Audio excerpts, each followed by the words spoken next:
Oke, assalamualaikum warahmatullahi wabarakatuh. Bismillah, adik-adik, kita ketemu kembali nih di kali ini pembahasan sumatif akhir semester untuk pelajaran IPA kelas 7. Nah, yang punya LKS silakan dibuka halaman 76. LKS yang MGMP Bantul ya, yang jelas, dan biasanya dipakai untuk tugas atau pekerjaan rumah sebelum adik-adik nanti penilaian akhir semester ya. Oke, kita langsung saja bahas dari nomor 1. Mudah-mudahan nanti ada 2 part ya kira-kira. Yang part 1 itu 1 sampai 20-an, nanti yang part 2-nya itu sampai selesai. Oke, kita bahas nomor pertama. Davina dan teman-temannya melakukan percobaan mengenai pengaruh pemberian air dan pupuk terhadap pertumbuhan tanaman. Dalam percobaan tersebut mereka menggunakan 2 tanaman sejenis yang diberi perlakuan yang berbeda. Tanaman 1 diberi air dan pupuk secukupnya, sementara tanaman 2 hanya diberi sedikit air dan tidak dipupuk. Jadi 2 perlakuan berbeda ya. Ada tanaman 1, tanaman 2, yang 1 dikasih air, dikasih pupuk, yang 2 tidak dikasih air atau dikasih sedikit air dan nggak pakai pupuk. Davina dan teman-temannya membandingkan kondisi kedua tanaman selama 2 minggu. Mereka membandingkan kesegaran dan warna daun pada kedua tanaman tersebut. Tentu beda ya. Kegiatan yang dilakukan Davina dan teman-temannya menunjukkan keterampilan proses IPA berupa keterampilan ini adalah tahap sudah melakukan percobaan ya. Dia sudah melakukan percobaan, kemudian sudah melakukan pengamatan terhadap percobaan. Tapi di sini yang perlu diingat,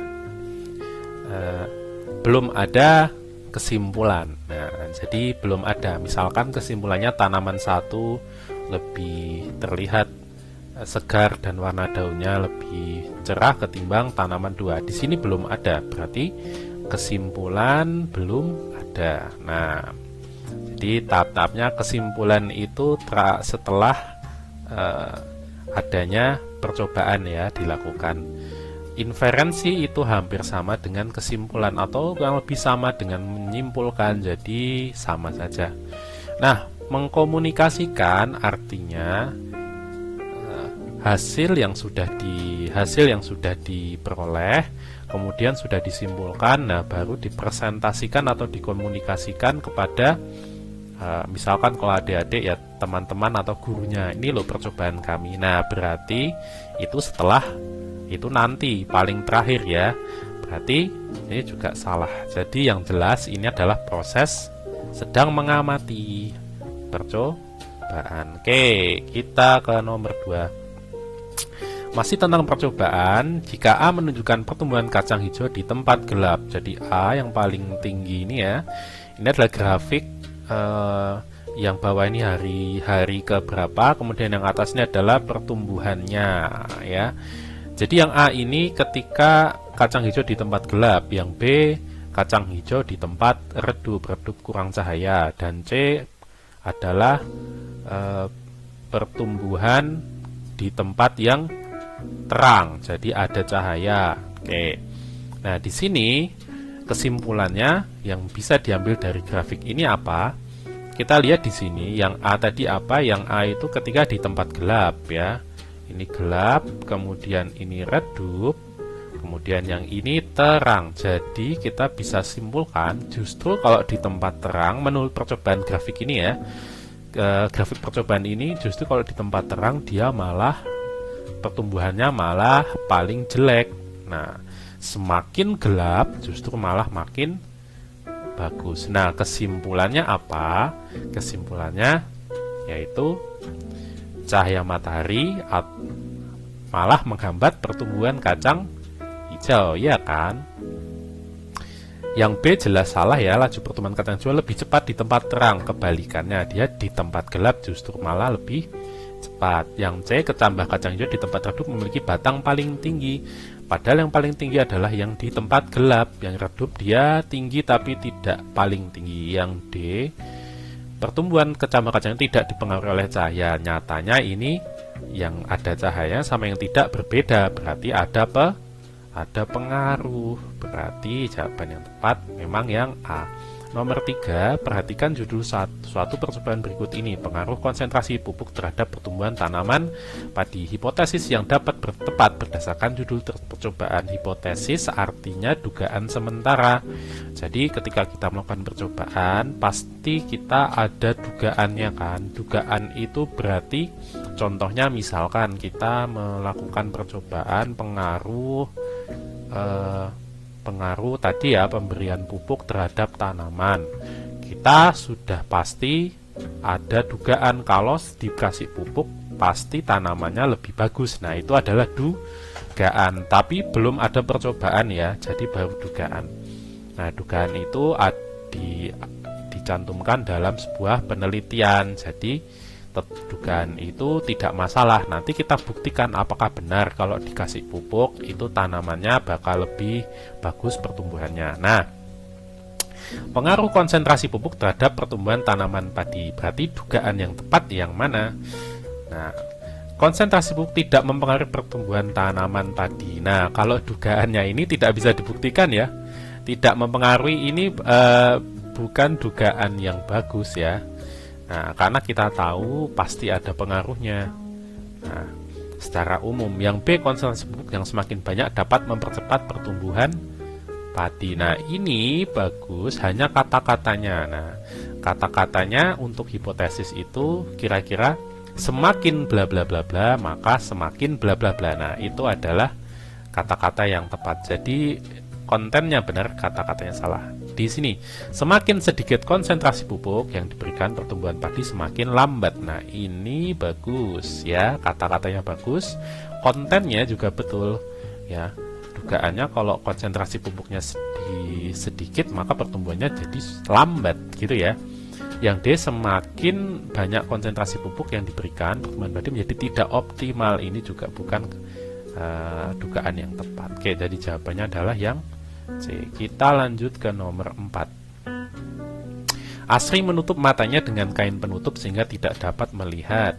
Salah satu temannya menyediakan beberapa jenis empon-empon, antara lain kunyit, jahe, lengkuas, dan kencur. Indra yang berperan untuk mengidentifikasi berbagai jenis empon-empon tersebut adalah, jadi matanya ditutup berarti tidak mungkin ada penglihatan ya di sini ya.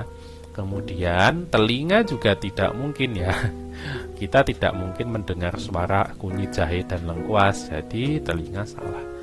Nah, berarti jawabannya kulit dan hidung ya. Hanya bisa diraba dan dicium ya baunya untuk mengidentifikasi. Nomor 5. Perhatikan pengukuran-pengukuran berikut ini. Pengukuran lebar meja, pengukuran diameter dalam gelas, pengukuran kecepatan angin, pengukuran volume air dalam ember. Mengukur besaran pokok ditunjukkan oleh, besaran pokok itu ditandai dengan apa?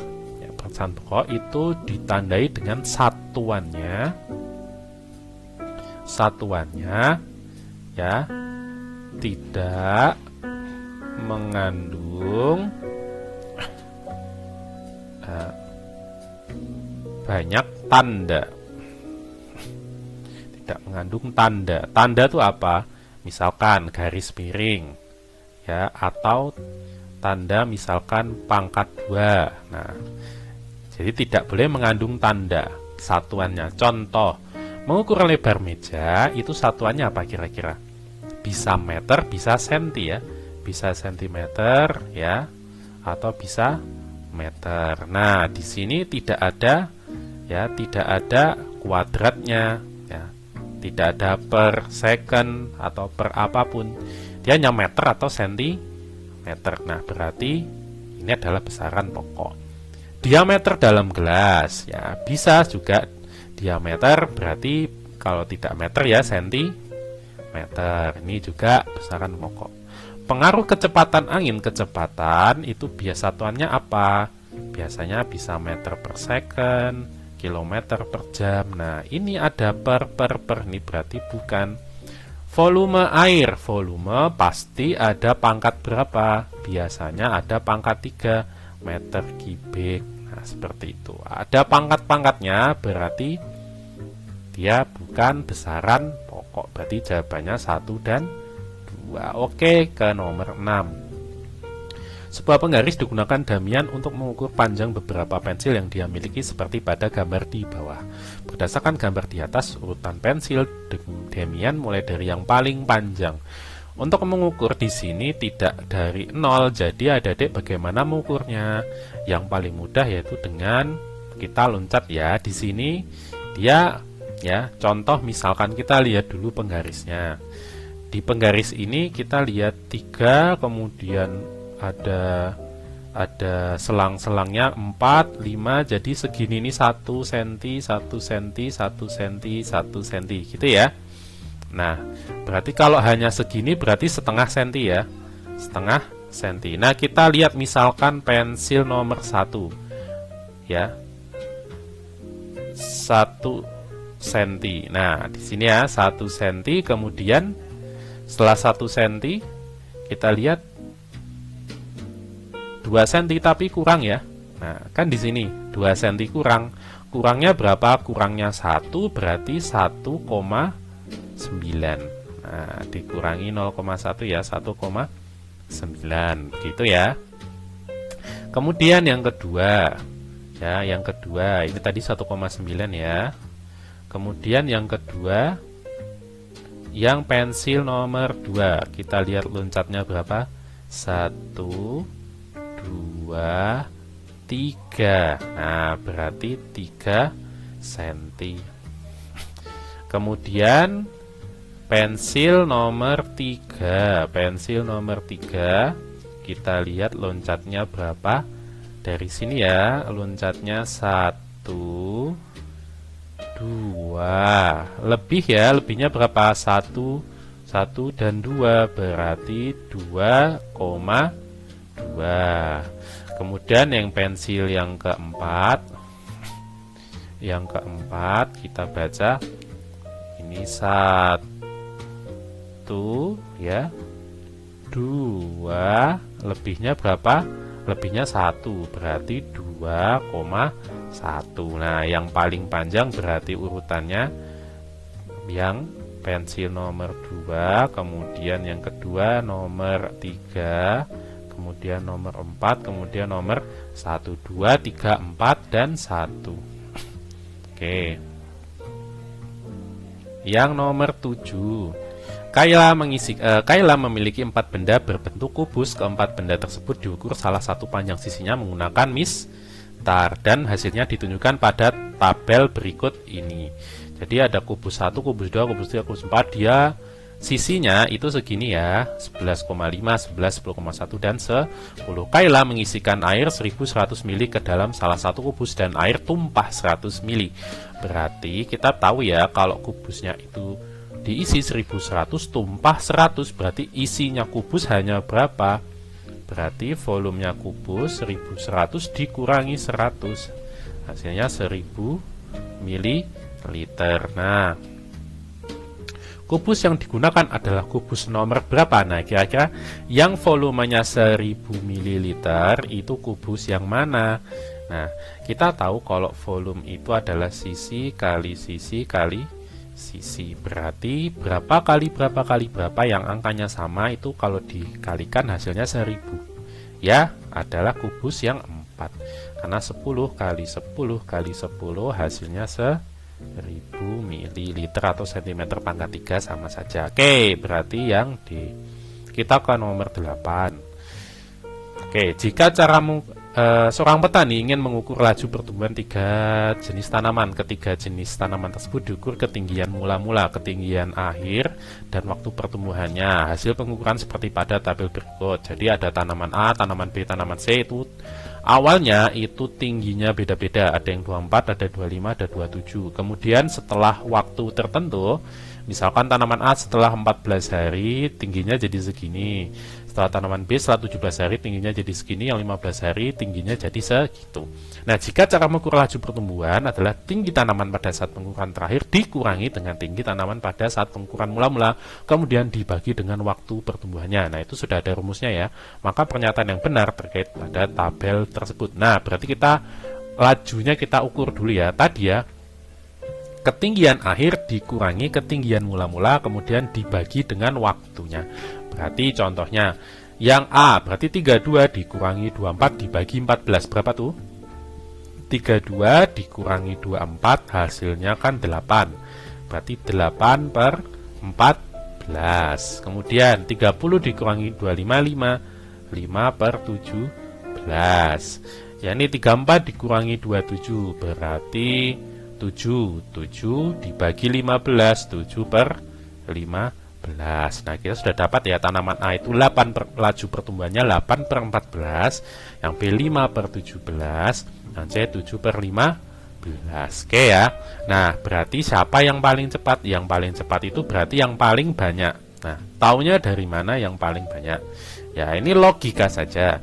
Adik-adik punya kue 8 dibagi 14 orang. Nah bayangin ya, kue 8 dibagi 14. Dengan kuenya cuma 5, tapi dibagi orang 17. Orangnya lebih banyak, kuenya lebih dikit. Punya kue cuma 5, dibagi orang 17. Berarti nanti satu orang lebih dapat banyak yang mana? Ya jelas yang A. Oke, berarti A lebih banyak dari yang B. Kemudian, A dengan C lebih banyak mana? Punya kue 8 dibagi 14 dengan punya kue 7 dibagi 15. Kuenya lebih sedikit tapi dibagi lebih banyak ya. Berarti masih lebih banyak yang 8 per 14. Berarti yang A ini dia pelaju pertumbuhannya paling cepat. Oke. Berarti yang mana? Nah, laju pertumbuhan yang C lebih lambat dibanding yang tanaman A. Nah, itu yang betul. Karena A yang paling cepat ya. Berarti yang B dan C itu pasti lebih lambat dari yang A. Nomor 9, strategi yang digunakan untuk mengukur volume sebuah bola berungga. Nah, untuk bola berungga itu berarti bola yang dalamnya itu ada rongganya. Nah, jadi dia tidak benar-benar bola yang pejal atau bola yang padat. Kalau bola yang padat itu cara mengukurnya volumenya mudah. Adik-adik siapkan misalkan gelas ukur. Ya, kemudian isi dengan air, misalkan ini 100 ml. Nah, kemudian yang kedua, ya gelasnya tadi diisi dengan bola yang padat. Nah, pastikan airnya naik. Misalkan jadi 150 ml. Nah, untuk menghitung berapa volume bola ini berarti tinggal kurangkan ya tinggi air setelah volume air setelah dan sebelum, berarti 150 dikurangi 100 itu volume bolanya adalah 50 mili. Nah misalkan seperti itu. Tapi untuk bola yang berongga dia karena susah untuk tenggelam, maka untuk mengukur volumenya yaitu dengan cara apa? Dengan cara diukur diameternya. Nah setelah mengukur diameternya ya, atau adik-adik dapat jari-jari kemudian masukkan ke rumus volume bola. Volume bola itu rumusnya apa? 4/3 kali Pi kali R dipangkatkan 3. Nah, gitu ya. Berarti jawaban yang tepat adalah yang B. Oke, nomor 10. Nomor 10 ini untuk opsinya tidak ada yang betul ya. Karena di sini kita tahu ya, ini ada benda P. Benda P itu diukur berapa menggunakan neraca seperti ini. Nah, dia ketika dikasih 80 gram, 1,2 kilo dan 20 gram, dia seimbang, berarti beratnya seperti mengukur di pasar itu ya. Tradisional masih pakai timbangannya seperti ini. Nanti kalau dia seimbang, tidak naik berat sebelah, berarti adalah beratnya seperti itu. Dikasih 80, 20 dan 1,2, kita hitung dulu totalnya berapa gram atau berapa kilogram ya. 1,2 kilo, yang ini gram, berarti jadikan gram dulu. 1,2 jadikan ke gram dikali 1000, berarti 1200 gram. Nah ya, 1,2 dikali 1000 hasilnya 1200 gram. Yang 80 sama 20 ditambahkan, berarti 80 tambah 20, 100, berarti totalnya adalah 1300 gram. Kalau jadikan kilo berarti 1,3 kilogram, gitu ya. Nah, berarti yang P itu beratnya juga 1,3 kilogram. Nah, karena seimbang ya. Dan di sini tidak ada yang benar ya. Tidak ada yang benar ya. 2,2, 2,2, 2,5, jadi tidak ada yang benar. Maka kita harusnya bonus saja. Nah, harusnya 1,3 kg. Ini kalau misalkan jawaban yang benar gimana? Kalau ditambah yang benda P ini ditambah lagi benda masanya 300 gram. Nah, 300 gram itu sama dengan 0, dibagi ke jadikan kilogram berarti berapa? Dibagi 1000 ya. Jadi kalau kilogram ke gram dibagi 1000, kalau gram ke kilogram dikali 1000, berarti 300 gram itu sama dengan 0,3. Kalau kita tambahkan jadi 1,6 kilogram. Nah, kayak gitu ya. Nah, kita lihat di sini ya. Jadi 1,6 kg. Yang polian A, benda P bermassa 2,2 kg. Ketika benda Q diletakkan di dekat benda P, dibutuhkan buah-buah anak timbangan 100 gram dan 1 buah anak timbangan 50 gram. Ya enggak ya. Berarti ini nambah, kalau ini 1,6 berarti ini harus ditambah, kalau ini ditambah 0,3 berarti juga harus ditambah 0,3 juga. Nah, begitu ya harusnya ya. Oke, kita lanjut karena tidak ada jawabannya, kita skip nomor 11. Di sini ada tabel, ini volume, ada padat, cair, dan gas, kemudian ada bentuk, volume, dan ikatan, dan jarak. Nah, kita bisa isi ya, untuk padat, benda padat itu bentuknya kan pasti apa? Bentuknya tetap ya, mau dikasihkan kemana aja kursi, tetap bentuknya kursi. Nah, volume untuk benda gas, di sini ya, jelas apa? Volume berubah. Nah, jadi benda gas itu serba berubah. Kemudian untuk jarak antar partikel gas, kalau yang padat sangat dekat, cukup dekat, ini apa? Sangat renggang. Nah, berarti tetap berubah, sangat renggang. Mana jawabannya? Atau sangat jauh. Nah, ini ya. Oke, nomor 12. Ini kita tahu ya, ABC ini benda apa. Yang A ini jelas benda padat karena dia teratur dan rapat. Yang B ini agak udah nggak mulai teratur, tapi tidak seberantakan yang C, berarti ini cair. Yang C sangat tidak teratur, sangat berjauhan, berarti gas. Padat, cair, dan gas. Nomor 13. Nah, ini ada segitiga perubahan wujud zat ya. Di sini gas, padat, cair. Misalkan ini cara gimana cara membacanya? Cara membacanya mudah. Ada di tinggal misalkan padat ke gas. Berarti nomor 4 ya. Apa dari padat ke gas? Dari padat ke gas itu berarti apa? Penyubliman. Nah, menyublim seperti kapur barus, dia kan padat. Kemudian dia menjadi gas, lama-lama kecil kan. Nah, jadi padat gas itu peristiwa menyublim. Kemudian contohnya yang nomor 5, dari gas ke cair. Ya, dari gas menjadi cair berarti pengembunan. Seperti itu ya caranya ya. Oke, berdasarkan gambar di atas, perubahan wujud zat yang memerlukan kalor. Jadi yang memerlukan kalor itu ada apa aja? Pertama, yang memerlukan panas itu adalah mencair. Jelas ya. Es batu kalau dipanaskan dia akan mencair. Kemudian apalagi?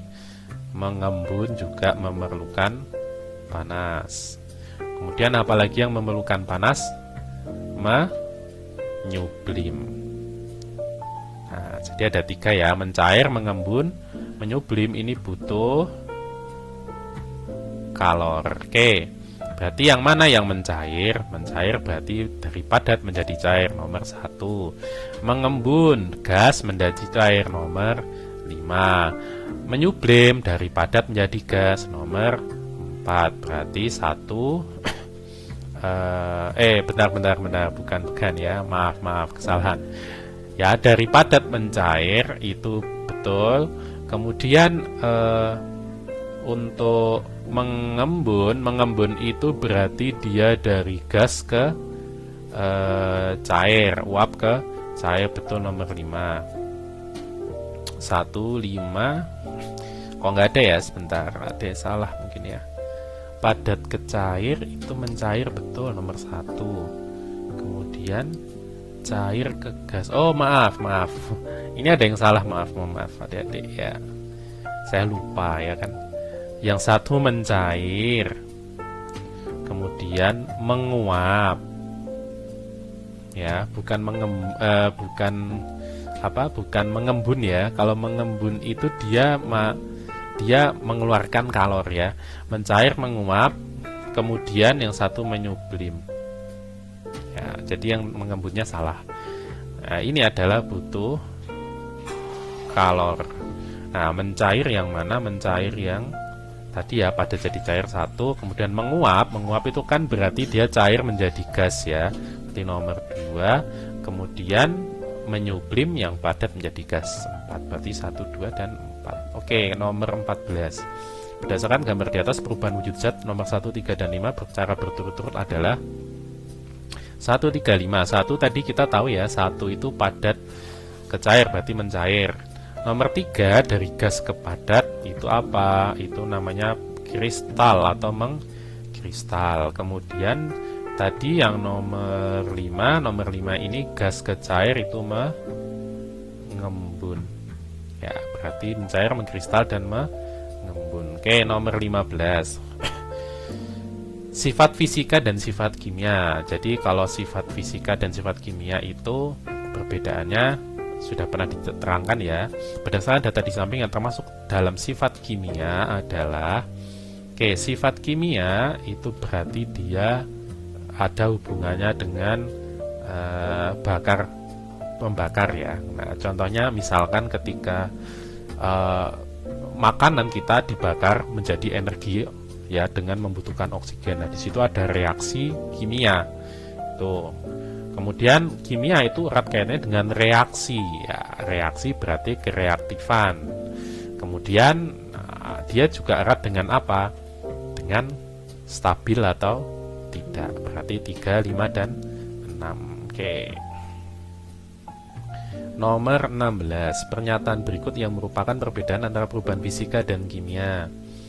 Ya, untuk perubahan tadi ya kita sudah jelaskan ya, kalau perubahan kimia itu dia erat kaitannya dengan reaksi, kemudian ada bakar membakar, kemudian ada kestabilan, kemudian biasanya dia ada perubahan zat menjadi zat yang baru. Contohnya misalkan kalau nasi itu basi, itu kan ada perubahan warna ya, perubahan warna, kemudian ada perubahan rasa. Nah, itu sudah menjadi zat baru tuh, tidak sama dengan zat sebelumnya. Kemudian kalau kimia dia juga tidak bisa dibalik. Nasi basi ya dia akan tidak bisa menjadi nasi yang baru lagi. Nah, itu perubahan kimia. Kalau fisika itu biasanya bisa dibalik. Contohnya es batu yang mencair. Nah, itu dia jadi air ya. Jadi es batu lagi bisa tinggal dinginkan, dibekukan lagi. Nah, kemudian apalagi contohnya tidak ada perubahan zat baru. Misalkan tanah liat yang dibentuk menjadi pot. Nah, dia tetap tanah liat ya, tidak ada perubahan zat baru. Nah, kemudian beras yang ditumbuk jadi tepung beras. Nah, itu juga tepung beras itu kan juga beras ya sebenarnya, cuman bentuknya saja yang berbeda. Nah, itu perubahan fisika. Jadi tidak ada perubahan zat baru ya. Kita lihat di sini perubahan kimia tidak menghasilkan zat baru, salah. Kimia pasti menghasilkan zat. Perubahan fisika bersifat reversibel, bisa dibalik. Reversibel artinya dapat dibalik. Ya, berarti betul. Sedangkan perubahan kimia bersifat irreversibel, tidak bisa dibalik. Nah, oke, nomor 17. Berdasarkan gambar di atas yang merupakan contoh dari perubahan fisika. Perubahan fisika tadi ya, es batu mencair, apel membusuk sama dengan nasi yang basi, dia kimia. Kayu terbakar, bakar membakar berarti kimia. Ya, berarti jawabannya 1 dan 4 yang fisika ya, 1 dan 4. Nomor 18. Buah kubus memiliki panjang nil sisi sebesar 5 cm dan masanya 500 gram. Massa jenis, nah dicari massa jenis. Massa jenis itu rumusnya apa? Massa jenis atau rho itu rumusnya massa dibagi volume. Nah, kalau tidak salah massa dibagi volume. Kita tahu masanya 500 gram. Kemudian volumenya itu 5 cm. 5 cm bukan volume ya, masih sisi kubus. Berarti cari dulu ya volume kubus. Volume kubus sama dengan sisi kali sisi kali sisi berarti 5 dikali 5 dikali 5. Berapa? 5 kali 5 25, 25 kali 5 125 cm pangkat 3. Nah, berarti berapa? Rho-nya sama dengan 125 dibagi volumenya, masanya 500, berarti 500 dibagi volumenya 125. Nah, 500 dibagi 125 sama dengan 4. Jadi jawabannya A. Ya, kita masuk ke nomor 20. Berdasarkan gambar di samping, urutan yang tepat jika diurutkan dari massa jenis terbesar. Nah, jadi semakin besar massa jenis benda, itu pasti kemungkinan dia bendanya akan tenggelam. Jadi kalau benda itu massa jenisnya lebih besar dari massa jenis zat cairnya, kemudian dimasukkan, maka dia kemungkinan akan tenggelam. Kalau misalnya dia lebih kecil dari massa jenis zat cairnya, berarti dia terapung. Seperti nomor 2 ini dia terapung, berarti dia kecil massa jenis bendanya. Yang ini melayang, berarti dia dia sama, kemungkinannya dia sama dengan massa jenisnya. Berarti kesimpulannya, berarti massa jenis besar, maka benda makin tenggelam. Nah, berarti yang paling besar urutannya ya 1, kemudian 2, kemudian 4. Berarti 1, 3, 4, 2. Oke adik-adik, kita sudah sampai nomor 20. Nanti kita lanjut lagi part 2-nya, nomor 21 sampai 40. Stay tune dan jangan lupa terus belajar untuk besok penilaian akhir semester. Kita jumpa lagi di kesempatan selanjutnya. Assalamualaikum warahmatullahi wabarakatuh.